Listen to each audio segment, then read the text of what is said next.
आणि आता घेऊया बातम्यांचा वेगवान आढावा।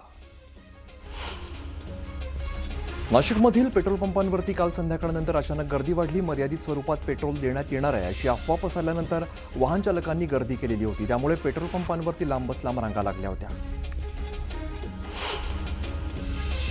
आखाती देशात सुरू असलेल्या युद्धाच्या पार्श्वभूमीवर पेट्रोल मिळणार नाही अशा वेगवेगळ्या अफवा छत्रपती संभाजीनगरमध्ये पाहायला मिळतात। त्यामुळे नागरिकांनी पेट्रोल पंपांवरती मोठी गर्दी केली आहे। छत्रपती संभाजीनगरमध्ये जवळपास सर्वच पंपांवर अर्ध्या किलोमीटरपर्यंत जास्त रांगा होत्या।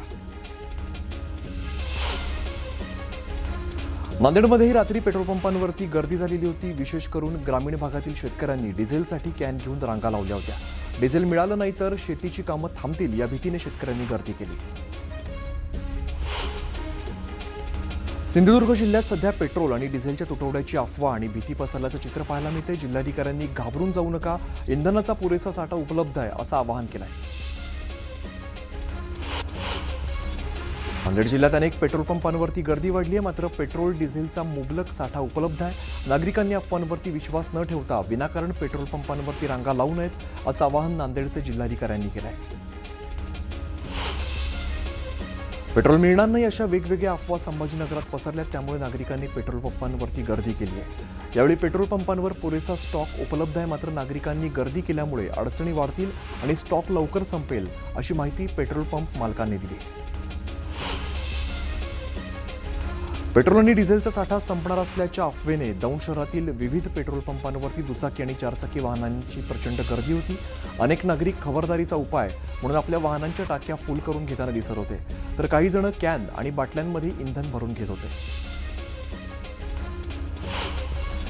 महाराष्ट्राचं कुलदैवत असणाऱ्या खंडोबा देवाच्या जेजुरी नगरीत व्यावसायिक सिलेंडर मिळत नसल्यामुळे छोटे आणि मोठे हॉटेल्स आणि धाबे हे बंद होण्याच्या मार्गावर आहेत। याबाबत सरकारने तातडीने लक्ष घालून दिलासा द्यावा अशी मागणी केली जाते। बेळगाव शहरातील नितीन नाना काळे या तरुणाच्या खून प्रकरणातील संशयित श्याम तुकाराम सूर्यवंशी याची शनीपेठ पोलिसांनी धिंड काढली। जैनाबाद आणि दिनकर नगर या परिसरात ही धिंड काढण्यात आली। नितीन काळे याच्यावरती धारदार चॉपरने वार करून श्यामने खून केला होता। मुंबईतल्या घाटकोपर रेल्वे स्थानकाजवळ असलेल्या CGS कॉलनीमध्ये कम्युनिटी हॉल आणि 3 दुकानांना भीषण आग लागली। सुदैवाने आगीत कोणतीही जीवितहानी झालेली नाही। भुसावळमध्ये श्रीराम जन्मोत्सवानिमित्ताने विविध धार्मिक कार्यक्रमांचं आयोजन करण्यात आलंय।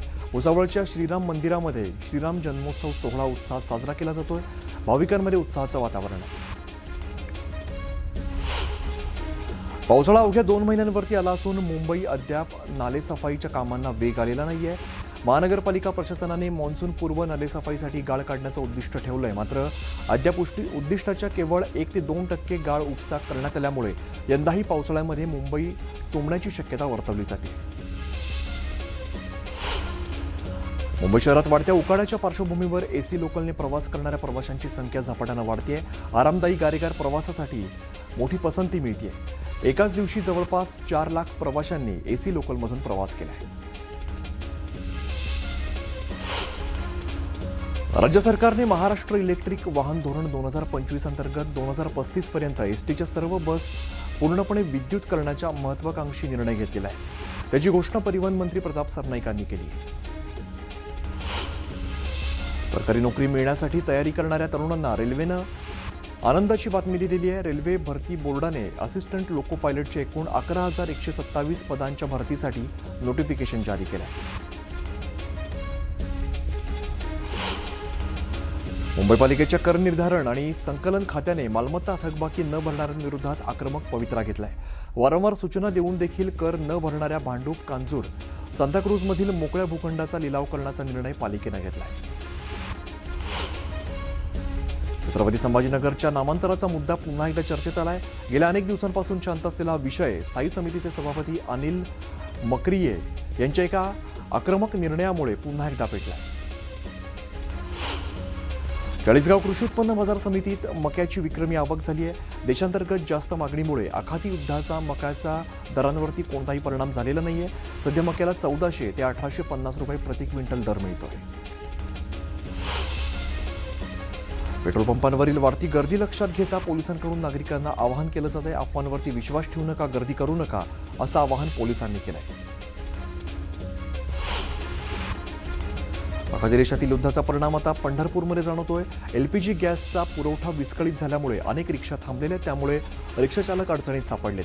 तर रामनवमी आणि चैत्रवारीसाठी येणाऱ्या भाविकांची मोठी गैरसोय होण्याची शक्यता आहे. इंधन तुटवडा निर्माण होणार अशी अफवा पसरल्यानंतर गोंदियातील पेट्रोल पंपांवरती वाहन चालकांनी मोठी गर्दी केली. मामा चौक परिसरातील इंडियन ऑइलच्या पेट्रोल पंपांवरती वाहनांच्या रांगा लागल्या. गॅस टंचाईच्या पार्श्वभूमीवर भूषण कॉलनीतील अनिल भोळे यांनी शिड्यांपासून बायोगॅस तयार करण्याचा यशस्वी प्रयोग केलाय. या गॅसवरती ते आपल्या खानावळीत स्वयंपाक करत असून सिलेंडरचा वापर कमी झालाय. रशियाकडून भारतात सुमारे 6 कोटी बॅरेल कच्च्या तेलाची खरेदी करण्यात आली आहे. पश्चिम आशियातील संघर्षादरम्यान भारताकडून इंधन पुरवठ्यावरती भर दिला जातोय.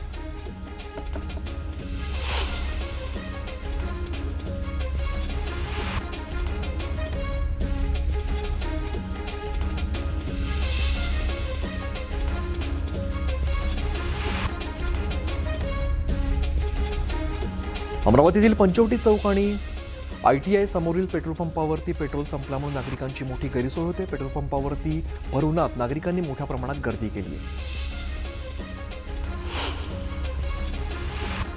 मुंबईतील मंत्रालयाच्या बाजूच्या पेट्रोल पंपावरती ग्राहकांना पेट्रोल डिझेल मिळत नसल्याने रांगा लागल्यात. मुंबई शहरात इंधन तुटवड्याचे परिणाम पाहायला मिळत आहेत, त्यामुळे अनेक ठिकाणी चिंतेचं वातावरण निर्माण झालं आहे. गोंदिया जिल्ह्यातील अर्जुनी मोरगाव तालुक्यातील गोठणगाव वनपरिक्षेत्रातील वडेगाव बंध्या परिसरामध्ये जंगली हत्तींच्या कळपाने पुन्हा एकदा धुमाकूळ घातलेला आहे. अनेक दिवसांपासून हत्तींच्या हालचाली सुरू असल्यामुळे परिसरात भीतीचं वातावरण पसरलंय. 11 मार्चपासून या भागात सक्रिय झालेल्या हत्तींच्या कळपामुळे मका आणि मिरची पिकांचं मोठं नुकसान झालंय. प्रभादेवीतील सिद्धिविनायक गणपती मंदिर परिसराच्या सुशोभीकरणाच्या कामाचा शुभारंभ मुख्यमंत्री आणि उपमुख्यमंत्र्यांच्या हस्ते करण्याचा प्रयत्न सुरू आहे. मात्र त्यांची वेळ मिळू शकली नाहीये, त्यामुळे पालिकेने गेल्या 3 महिन्यांपूर्वी कामाची वर्क ऑर्डर देऊनही कामाला शुभारंभ झालेला नाहीये.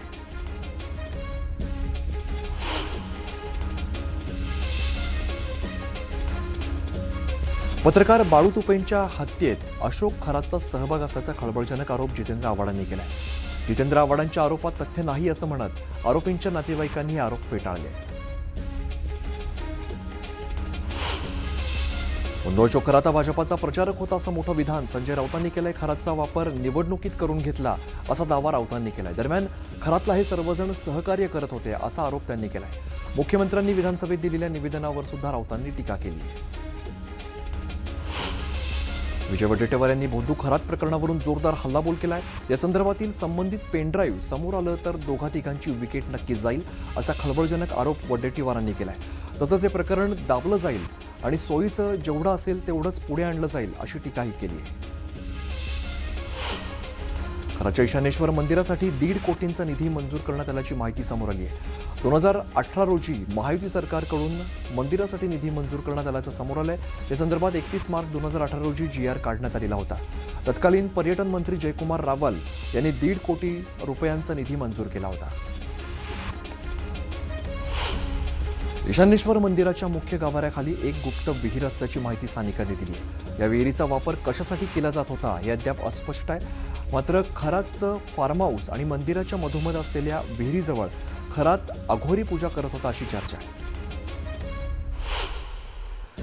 महिलांचं लैंगिक शोषण करणाऱ्या भोंदूबाबा अशोक खरातने नाशिक जिल्ह्यातील मिरगावमध्ये मोठी माया जमवली आहे. आलिशान फार्म हाऊस बरोबरच आंब्याची मोठी बाग आहे. या गावात प्यायला पाण्याची भ्रांत आहे. मात्र अशा मिरगावमध्ये भोंदूबाबासाठी आघाडी सरकारच्या काळात खास पाईपलाईन टाकून पाणी देण्यात आलं आहे. अशोक खरात याचा PA रमेश हिंगेवरती गुन्हा दाखल झाल्यानंतर फरार झाल्याची चर्चा होती. मात्र हे शिक्षक असलेले रमेश हिंगे मीडियासमोर आले. माझा आणि अशोक खरातचा कुठलाही संबंध नसून मी त्याचा PA नाही किंवा मॅनेजर नसल्याचं त्यांनी म्हटलंय. सोलापुरात अशोक खरात विरोधात मनसे आक्रमक झाल्याचं पाहायला मिळालंय. 4 हुतात्मा चौकात मनसेकडून खरात विरोधात आंदोलन करण्यात आलंय.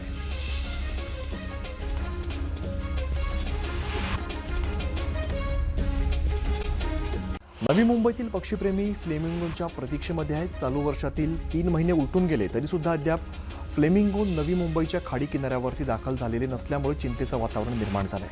मे महिन्याच्या पूर्वार्धात फ्लेमिंगो आगमनाची शक्यता स्थानिक रहिवासी आणि पक्षीप्रेमींनी व्यक्त केली आहे.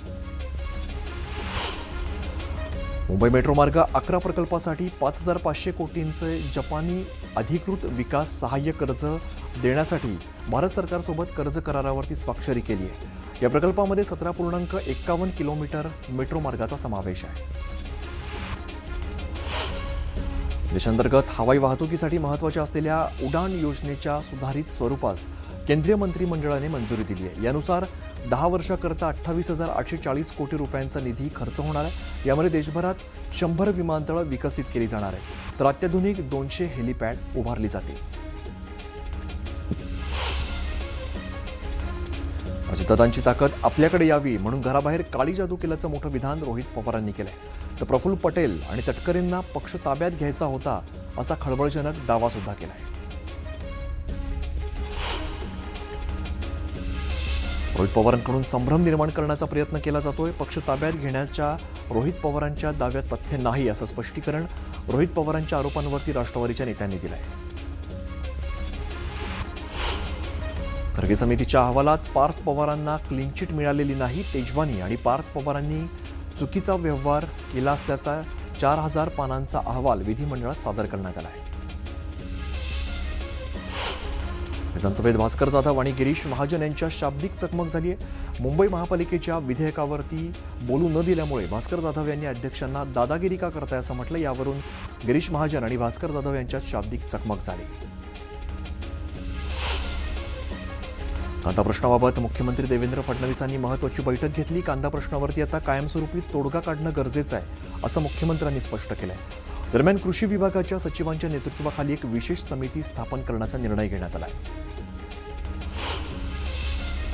मुंबई महापालिकेकडे इच्छामरणासंदर्भात 40 जणांनी अर्ज केले. इच्छामरणासंदर्भात स्पष्टता नसल्यामुळे पालिकेसमोर नवा पेच निर्माण झालाय. मुख्य वैद्यकीय अधिकाऱ्यांकडे अर्ज स्वीकारण्याची जबाबदारी देण्यात आली होती. राष्ट्रवादी काँग्रेसच्या महिला पदाधिकाऱ्यांनी रुपाली चाकणकर यांना पदावरून हटवण्याची मागणी केली आहे. याबाबत उपमुख्यमंत्री सुनेत्रा पवारांना पत्र देण्यात आलं आहे. पक्षाची प्रतिमा वाचवण्यासाठी तातडीने कारवाई करण्याची मागणी करण्यात आली आहे.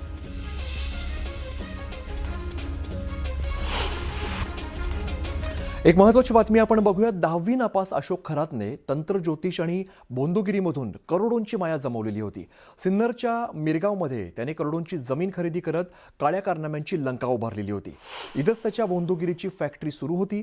तंत्रमंत्र, अघोरी पूजा, काळी जादू आणि या सर्वाच्या नावाखाली भीती दाखवत महिलांचं लैंगिक शोषण सुरू होतं. आता बोंदू खरातच्या अटकेनंतर SITच्या चौकशीचा फेरा खरातच्या मिरगावमधील माया महालापर्यंत पोहोचलाय आणि इथेच त्याचं जे आलिशान फार्म हाऊस ईशानेश्वर मंदिराजवळ तारांचं कुंपण असलेली जमीन होती आणि याच ठिकाणी त्याची कृष्णकृत्य सुरू होती.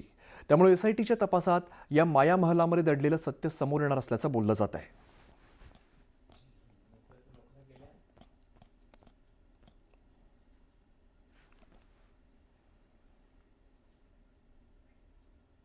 त्या संदर्भातच एक महत्त्वाची बातमी अशी आहे की भोंदू अशोक खरातला कोणत्याही स्थितीत जिवंत ठेवण्यात यावं, त्याची गत जेफ्री एस्टीमसारखी होऊ देऊ नये यासाठी त्याला कायम कॅमेऱ्याखाली ठेवा अशी मागणी आमदार जितेंद्र आव्हाड यांनी केलेली आहे. राज्यातील 38 आमदारांनी भोंदू खरातकडे जाऊन करंगळ्या कापल्याचा दावा देखील आव्हाडांनी केलेला आहे. तर धक्कादायक म्हणजे अशोक खरातच्या माध्यमातून काही जणांनी मुख्यमंत्री फडणवीसांच्या खुर्चीला सुरुंग लावण्याचाही प्रयत्न केल्याचं आव्हाडांनी यावेळेला सांगितलं आहे.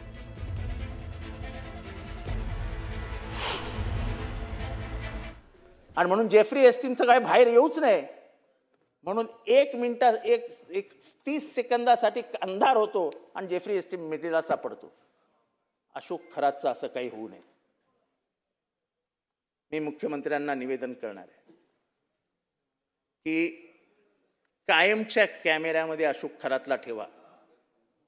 अशोक खरातला जिवंत राहील याची व्यवस्था करा. कारण अशोक खरातला मागच्या 20 वर्षातला महाराष्ट्रातल्या राजकारणातली इत्तंभूत माहिती आहे.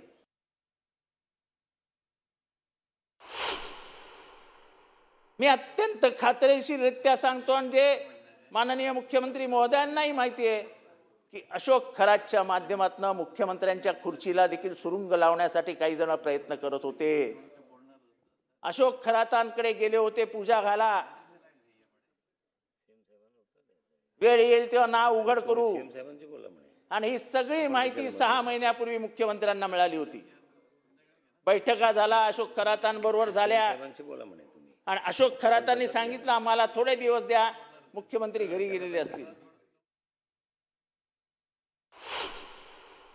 वाईट ह्या गोष्टीचं वाटतं, या तुकारामाच्या महाराष्ट्रामध्ये, या ज्ञानेश्वराच्या महाराष्ट्रामध्ये, या शिवरायांच्या महाराष्ट्रामध्ये आपण काळ्या जादूला इतकी मान्यता द्यायला लागलो की राजकारणात काळ्या जादूनी काहीही होऊ शकतं असं समस्त आमदारांना वाटायला लागलं. 38 आमदारांची लिस्ट आहे, त्याच्याकडे जाणाऱ्या करंगळ्या कापणाऱ्या.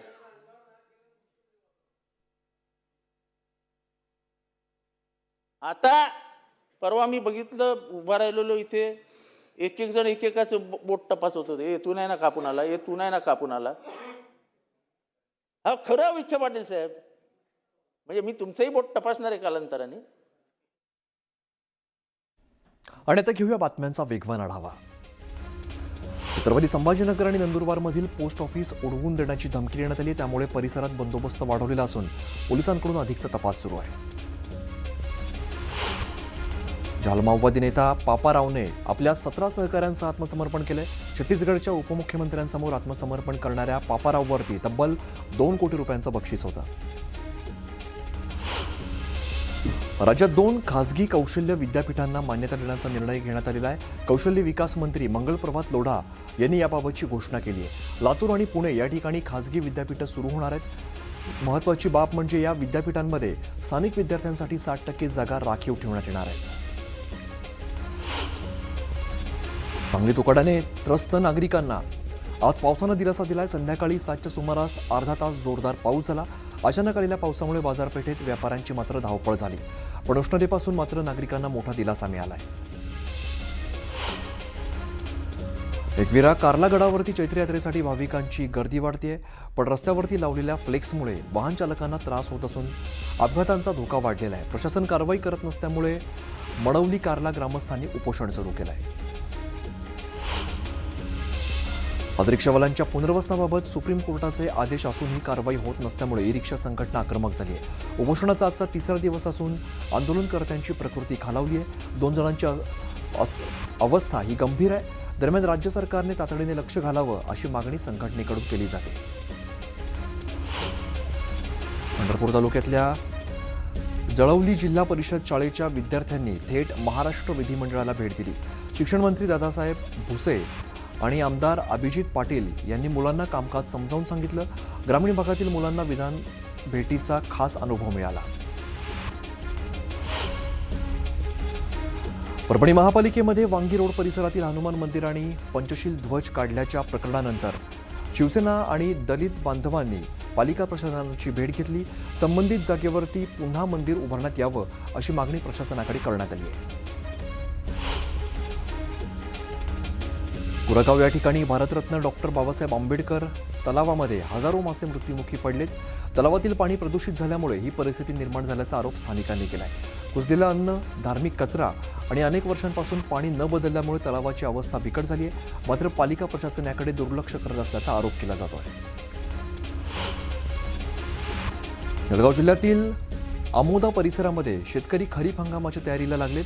कडाक्याच्या उन्हात देखील नांगरणी आणि जमीन सपाट करण्याची कामं सुरू झाली आहेत. पावसाळ्यात चांगलं उत्पादन मिळावं यासाठी ही पूर्वतयारी केली जाते. पंढरपूरच्या विठ्ठल रुक्मिणी मंदिरात विविध पूजांसाठी ऑनलाईन नोंदणी सुरू करण्यात आलेली आहे.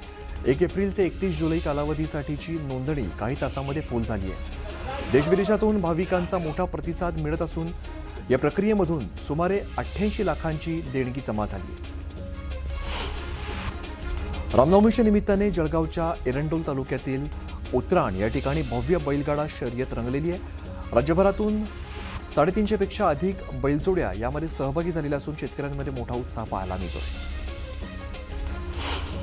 नांदेड शहरात रामनवमीच्या पार्श्वभूमीवरती दक्षता घेतली जाते. रामनवमी निमित्ताने नांदेड शहरातून भव्य मिरवणूक काढली जाणार आहे. दरम्यान अनुचित प्रकार घडू नये, कायदा सुव्यवस्था अबाधित राहावी यासाठी पोलीस बंदोबस्त तैनात करण्यात आला आहे.